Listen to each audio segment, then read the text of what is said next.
8 years is a long time, especially at that time in your life. I mean, that's like if you were 20 years old and you spent 8 years, that's, 40% of your life spent with this person who you aren't necessarily in a good relationship with. Tell me about the darkest moments in that relationship. Tell me why, oh why it feels so right. It feels so right to be alone. Whether day or night, rain or shine, it feels so right to be alone. Hi everyone, and welcome back to Arlene Is Alone. And today I am alone with Chloe Bow, who, look at her. She's like amazing in every sense of the word, but I'm very excited about the conversation we're going to have because Chloe, you have done something really amazing with a relationship breakup that led you to do something very big and meaningful to others. So why don't you tell us a little bit about it? Oh my gosh, well, Wait, before you start, Yep. I want to ask you, are you in a relationship right now? Absolutely not. Okay, we with got myself. that. With myself. Okay. Yeah, I'm dating myself. All right. I like to say that I'm self-partnered. Okay. So, and first of all, thank you so much for having me, Arlene. Oh, You're it's a such an pleasure. inspiration. And I have to say, I just finished your book, Reinvention, and I'm telling everyone in my community and all my followers to read it because thanks. for someone like me who went through a reinvention, left my 8-year relationship and changed my life. It was very affirming to read your story, and I love how you really laid out like step-by-step instructions for anyone really, but I think especially women who are looking to change their lives. And so I was kind of reading it, and I'm so inspired by your story and everything that you've done. I mean, if I may, you were raised Mormon, married at a young age, children at a young age, divorced at a young age, and you have completely transformed your life into becoming such a powerhouse. I'm smiling because I feel like this. Like, thank you. This is supposed to be about you, though, Chloe. I resonated so much with your story you. because what it tells people and readers is that transformation is possible whenever, at any age. And I think especially for women in my age bracket and category, it's really important to hear these stories and voices to know that there's no timeline on a change and you can really change your life whenever. So you were in a relationship very young as well. Very young, yeah. I was I got into the relationship when I was 21, and I kind of think it was like the first person who wanted to be in a relationship with me. And I think for as long as I can really remember, I always wanted to be in a relationship. I think it's just like the messages that we receive as young girls. So true. And the conditioning. So I was really excited to get into a relationship, and that ended up not being the right relationship for me. And so when I left, it was a big, scary transformation. I started talking about my experience online, the courage it takes to leave, that you don't have to be so afraid because you really do have what you need inside of you to make it on your own. I think women, we are so much more powerful than we think. Mm-hmm. And so when I started sharing my story, people started listening, and it led me to also realize that there's a huge community of women who are looking for connections with each other and just to feel part of a community. So as part of my reinvention, I started a social club for women to help girls in the city make friends. So I host events, and I talk a lot online about being alone. And today we're alone, but we're alone together. We're alone together, which I love. Well, I have to just go back a little bit in your story because 21 years old, I think what you said is such a truth that we feel this pressure to get in a relationship in order to somehow show that we are, viable or, desirable, or that we deserve to have a relationship. And it's just crazy that at that age, when really you're just starting to figure out who you are, that you can somehow become attached to a relationship where you never get a chance to really uncover who you are because you're so busy being that person for somebody else.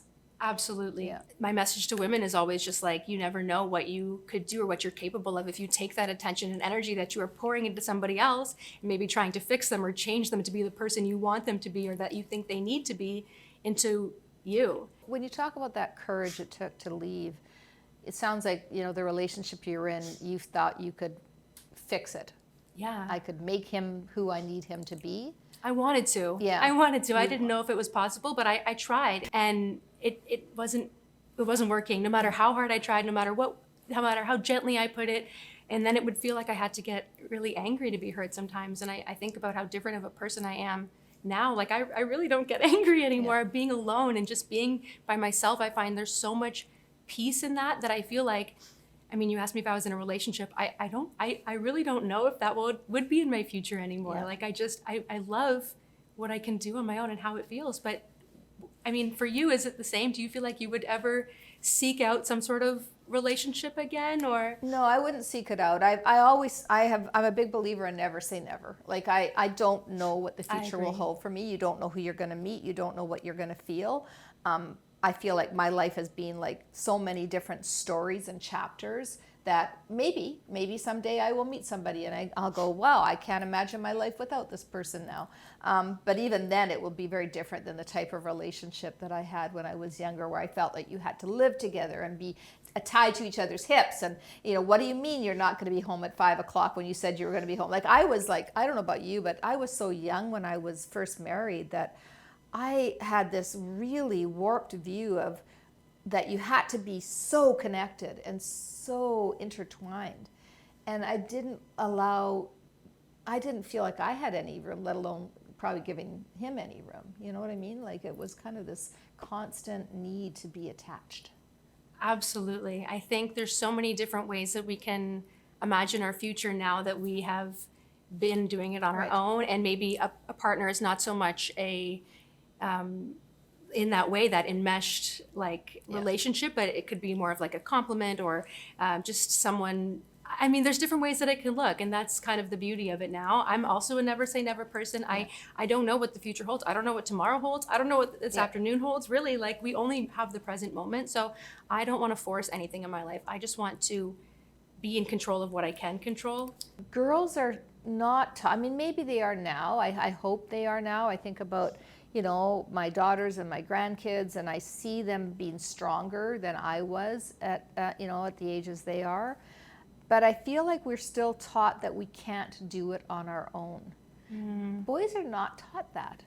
No, I think they're really taught that they do it on their own, Yes. and they might have a woman to Support their them and to uplift them. And then a lot of women get lost in this game of this dance of, in a relationship, you can take on many roles than just a romantic partner. You can be a therapist, a life coach, a health coach, all of these roles that women are putting on top of doing a lot of the labor and the emotional labor. So That makes me a little bit sad to hear that, we still have those norms, that we still feel that way. Like, it makes me sad in a way because, you're 36 years younger than me. And I feel like you were saying things that I felt at your age, and so, like it should have changed by now. It should have gotten better. And in fact, I think society might be going backwards. I don't know about what you guys think out there, but it feels to me like somehow some of these rights that we have or the ways we feel are not progressing the way we would need them to. But I like you mentioned my Mormon background, and so a lot of what I felt, having to get married at 19 was that I had to get married at 19. Was that like it was like if I have a didn't, choice. I was going to be I was like going to go past my best before date. forgotten woman. Right. Yeah. Did you feel that or? No, but I think it was happening for me, and Yeah. that I could kind of check off like I was like, no, I'm in the right place because these things are happening to me and happening for me, and I'm participating in them. So I didn't really have that rush, but I definitely had, before I worked out that I would be better off alone, the fear of being alone, and the fear that like, what if I don't find anybody? But what was really beautiful about that is that I feel like I actually found myself, found which yourself. is so much more fulfilling and gratifying and powerful. Yeah. And I think more women need to feel and embody that message, which is why sharing our stories is really important. Right. Talk about the courage you said that it took to leave. What did you have to tell yourself?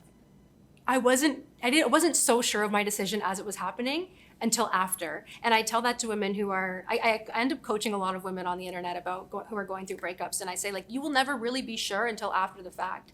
But what you are sure of right now is that this isn't working. Did you feel how did you manage the fear when you were going through these? You know, I had different circumstances, and so leaving was kind of it wasn't an option, like a choice to leave. I had to leave, but I think I would say that it was I was thrown into being alone, and in being alone, I had to figure out how I was going to survive. And so to me, it was more of my survival instinct kicked in, like, how am I going to put food on the table? How am I going to pay for my rent? It was really that. It was like, okay, this is my world now. How am I going to adapt to it? And look what you did, Arlene. Yeah, well, but look what you've done. And you've started Toronto Girls Social, which is like helping other people. By the way, just an aside, because Chloe wanted to be a social worker. Or you were a social worker. I was a social worker. Yeah. I always wanted to be a social worker. I think you would have been a fabulous social worker. I don't think I would have. I mean, you're in many ways, you're doing social work by putting your message out into the community, by helping inspire and empower entrepreneurs and women with your writing. So yeah, but I think that being a social worker, the reason I didn't pursue that career or pursue that as a goal in my life was because I didn't know if I could deal with the pain of others. I didn't know if I could really be a good social worker because I would get myself so wrapped up in everybody's lives that I couldn't extract myself, and I couldn't be objective about it, and I couldn't, I'd want to just solve everybody's problem because that's what I do. I solve problems. And so I didn't know if I could distance myself the right way, if that's fair. I think absolutely that's fair. I think I fell into social work in a way. I wasn't really sure what I wanted to do with my life. I mean, at 19 years old, who is, yes. Right? And then when I ended up working in public policy, and after my separation, I was feeling like I was ready for even more change. And when I was ready to leave that, I thought maybe I'll become a private practitioner and I'll help coach women through relationships. But I started feeling the same way. Like I would hear women tell me about their bad relationships, and I'd be like, I'd want to say, just leave. Yeah, but that's what I'd want. Yeah, like, here, I'll help you leave. Yeah. But you can't. You have to be objective. So then I sort of realized, okay, actually, maybe what I can do is use my voice in a different way. And then I started to create my videos and put myself more vulnerably into the message that I'm saying, and speak more about my experience, more about my fears, more about my thoughts and opinions, because I thought I'm not telling anybody what to do, but I'm speaking from my experience. And if they can relate to that or feel inspired by that, I feel like my power it's more powerful and beneficial in that way. So in your case, leaving has opened up a lot of doors for you in terms of, finding who you are and what you like about yourself. Yeah. But also helping other people and applying your social work through starting Toronto Girls Social. So tell me a little bit about what made you do that. Like, is it that you were trying to develop a livelihood for yourself? Were you trying, why Toronto Girls Social? Yeah. I would talk about this experience online. I'd have women reach out to me and say, how are you making friends? And I'm like, well, I kind of put myself out there, but I'm realizing, okay, there's a gap in the market here, because where do people make friends? It's very hard if you're not coming with a set of friends from high school or university or from your childhood or from work. And as women, we change, and our friendships, I think something that we should normalize more is like friendships maybe not lasting forever, and being good for the time that they are in our lives, but being able to let go of them. There's so many reasons why women might need new friends. So I just put it out there. I was like, guys, I'm starting a social club. I'm gonna host an event. Please come. It's a come as you are type of thing. There's no, dress code or no age limits. It's just come and meet, and we're gonna have a good time. And it's really attracted some amazing women. And it's been such a great community. I've made so many friends through it. My friends have made so many friends through it. So you should come. I'm going to go. I'm going to go to Toronto Girls Social. It sounds like you've taken the love that you were putting into a relationship and the things that you were feeling in that relationship and expanded it into friendships and a role that you can play with the social club that actually allows other people to find each other in a way that's not, as you said, normative, or not forcing you to behave a certain way, but just to be yourself and show up. Is that? Yeah, I think there's so many other types of love than romantic love, community love, self-love, friendship love with a pet maybe. People ask me all the time, like, do you ever want to fall in love again? Do you ever want to find that? I'm like, I mean, love can look different in many different ways. So, I mean, sure, maybe I'll fall in love with a puppy, or I've fallen in love with so many women in Toronto, and the feeling that comes with just like putting yourself out there. I mean, how is it for you in making friends? And I mean, I think you have a good core group of people around you. So what is it like? I in do, this but stage of Chloe, your you're life? right. Sorry to interrupt you. I do, but you're right that I feel like, for me, what you said about people coming in and out of your lives at certain times of your life is very true. So I have friends that I've known for a long, long time, but there's a very small handful of friends. Like, it's a very small group.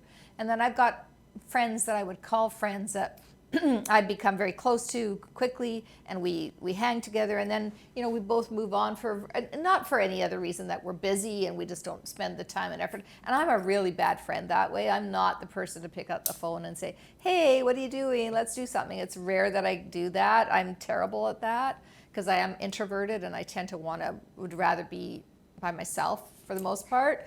I can relate. Yeah, so it's not like I don't want to do things, because if they call me, I'll definitely do things. But I have friends that have come in and out of my life that are still mean a lot to me that I don't stay in touch with. But it doesn't mean that they didn't mean a lot to me at the time that they were friends with me. I wonder what your thoughts are. I do have some women in their 40s and even 50s reach out to me and they ask, like, do you have any advice on making friends in this age group? And I think, would you have any recommendations or thoughts about what could be an option or opportunity for? This is the social worker in Chloe coming out right now, because the interviewee has become the interviewer. You're asking all the questions, and they're good questions, so I can see why you'd be a good social worker. I think as you get older, it's not so much we're set in our ways, is that we know what we want to do with our time. Because time becomes you become highly acutely aware of time. And so you don't want to spend time. I actually have friends who would say to me, I don't want to meet new people because I don't want to invest the time and the energy into meeting somebody at this point in my life, because my world is already full and I don't know if I can make space. And that is a thing. That is a real thing. You really do have to put yourself out there at any age, at 30, at 40, at 60. You have to be willing to go to a restaurant and pick up a conversation with a stranger, sit on a plane and talk to the person next to you if they want to talk to you, because many Not of them me. don't. Many of them, not me, but some do. Actually, I've met people on the plane. I've dated people who I've met on the plane. It's like the plane is an interesting place because you're stuck with somebody. You could be sitting for next to 5 anyone you hours. don't know. But I think that you have to be willing to put yourself out there, and that does become harder as you get older. I want to go back to your relationship for a minute, Chloe, because 8 years is a long time, especially at that time in your life. I mean, that's like if you were 20 years old and you spent 8 years, that's 40% of your life spent with this person who you aren't necessarily in a good relationship with. Tell me about the darkest moments in that relationship. I think just feeling lonely and feeling alone.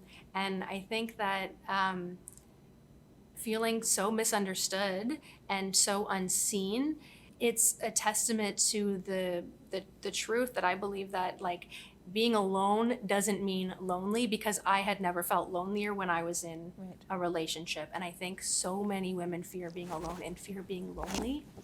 And I think to that I say, loneliness is an emotion like every other emotion. So yeah, you might have periods of loneliness in your life, but you also will, have really great, joyful moments of connection and community. And so you have to feel like, or you have to know that they will come and go and that you can get through it and it will pass.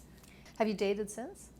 Yes, I have, and my experience has led me to this this really feeling great being single and not participating in that. Tell me why. Oh gosh, I mean, it's just been there's been good times and exciting times, but I think the more that I learned that over time things fade, or that it doesn't always stay exciting, or the more you get to know somebody, I do feel like there's some patterns that I've kept seeing as it relates to women and men in relationships that I just felt like, okay, this isn't working for me. And I was like, you know what, why am I looking for something in this that's not, it's not giving me much. It's not giving me anything. It's giving me more stress than anything. So I decided I'm not seeking anything. It's interesting. I mean, Chloe, I'd love, I first of all, I appreciate you being so vulnerable and talking about kind of what it feels like to have gone through that. But there's lots of young women out there watching this show who are struggling potentially in a relationship that isn't fulfilling for them and are afraid. What's the advice you have, like, directly to them? What would you tell them? Trust your gut and believe in yourself, and know that you can move past fear, and believe in yourself and fall in love with yourself. And the greatest relationship you will ever have, in my opinion, is with yourself. And did that come from spending time figuring out what you needed and wanted? Yeah, I mean, since pouring into myself and having this relationship with myself, my life is, I mean, Arlene, I'm sitting beside you, having a conversation with you. Like, I could never, if I told myself at 28 when I was leaving that this is what I would be doing on a Monday morning, like, she would be like, no, girl, that's not true. Like, she wouldn't believe it. So I think, listen, first of all, it's super kind of you, but I think you have this magical quality, Chloe, and I think you really do. You need to hold on to it, because you are a learner, and I think being a learner is something that is critical to figuring out who you are. If you're not prepared to learn about your environment, about what you need, about what you want, about what you feel, you will never figure it out. my right? dad always says, the only thing I know is I know nothing. Yeah. And that sticks with me, because Yeah. I like to go into situations thinking there's always more to know, and to question all of your beliefs, deconstruct, unpack, unlearn, and just realize that things could be different. It doesn't have to be the same. I mean, what would you say to somebody who's maybe thinking about? I don't know. I think I learn on every time I have a conversation on the show with somebody. I learn so much, and so I think it's, for me, my bias was to start with looking at you, and I think this is a thing that I have to always tell myself not to do.